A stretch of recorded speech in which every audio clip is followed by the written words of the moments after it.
When you were doing medical school there in the PR, when did you realize you wanted to come to the US? Was that much later in It training? was when my wife there were two sort of, this answer has like sort of two pathways, I guess.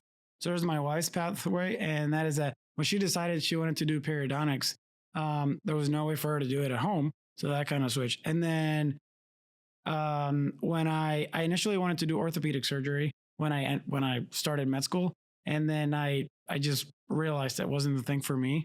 I wanted something that had more of a diagnostic puzzle in like the day-to-day clinics. So because that's what I liked about medicine, I liked the puzzle that was, diagnosing something obscure or cool. But I also like the surgery part. So I felt like ophthalmology gave me a little bit of both. So when I decided I wanted to do ophthalmology, I started to look at places in the US because my wife, well, she didn't have any other option. Right. And so I guess sort of beginning of third year is when I realized I was probably, or that I was going to sort of put all my eggs in one basket to try and come to the US. I'd say beginning of third year, probably about right. Were there a lot of people in your medical school class who were thinking about doing that?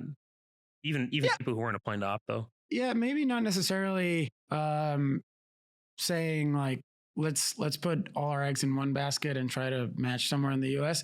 But they were applying broadly, and our class did really well in terms of step one and their overall grades. So, I mean, most of my classmates were really, really solid applicants. And a good number, I can't tell you a percentage, I don't know it, but a good number of them ended up matching at really good residencies, regardless of specialty.